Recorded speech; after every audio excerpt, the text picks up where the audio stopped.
My name is Daniel Schmidt, I'm a branding specialist, and on today's episode, we're going to be talking about what you can do to stay ahead of the AI trend, this AI curve that is coming for your business. What does it mean for your brand, and what can you do to stay ahead of the curve? Stick with me now, this you don't want to miss.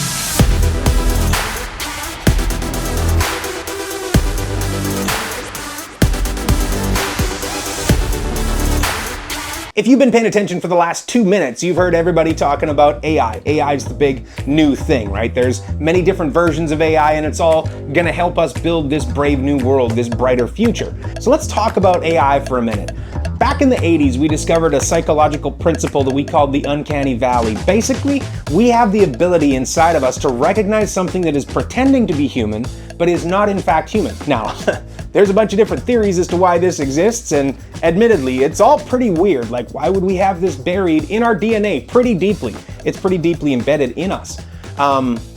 But we have it, and when we start talking about AI, this phenomenon comes into play in a pretty big way. So we have the ability to recognize things that are pretending to be human but aren't quite human. Well, that's AI. That's artificial intelligence. You've experienced it. You've seen a picture and you're like, hey. And I mean, I've seen the ones where the one hand has 7 fingers and it's like, oh, that's a dead giveaway. But we have this ability to see this stuff. And when we bring AI into our blog writing, into our creatives, into our images, into our videos, when we bring AI into these things, we all have the ability to recognize it. We're like, hey, that's not real.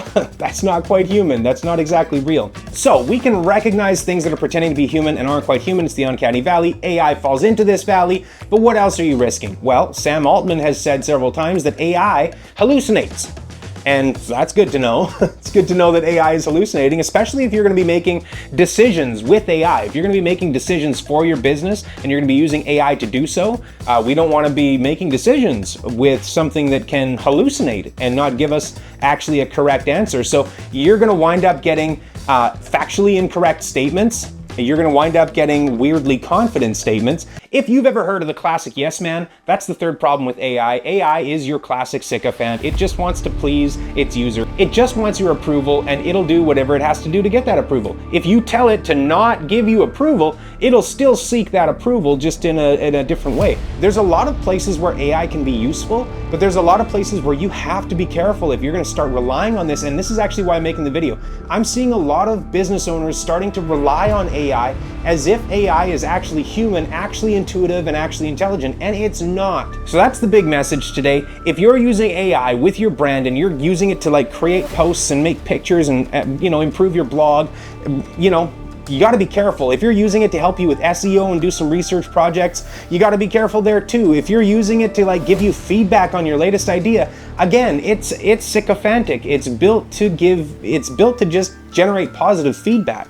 Right? It's this positive feedback mechanism, right? So this is something that you can't just like entrust all of these tasks that require actual human thinking. You still need to be the thought behind the process. You still need to be actually picking up the tools and doing these projects yourself to a certain degree. If you're building your brand using AI for your creatives, or using AI for your research, or using AI to bounce new ideas off of, which those are the 3 things that most small business owners are using AI for, you have to be careful with each one of these things because it's risky business. It is not necessarily the best idea to be using AI for these things. Again, this is my opinion. Everybody's got an opinion, so take it with a grain of salt. Do your own research. Get out there, check it out, and figure out how AI can be useful in your business. But the next time you see a seven-figured hand on your picture, remember I told you so. Hopefully you've enjoyed this content. Hopefully it's been helpful in some way. If it has, I'd love it if you'd share this content out of your social medias. I'm just trying to help people out here, and if you share it, maybe it can help someone else out as well. Subscribe, like the channel. I'm going to be doing videos on all things brand here. So yeah, come back, check it out some more. My name is Daniel Schmidt. I'm a branding specialist. Thanks for sticking around with me, and all the best out there.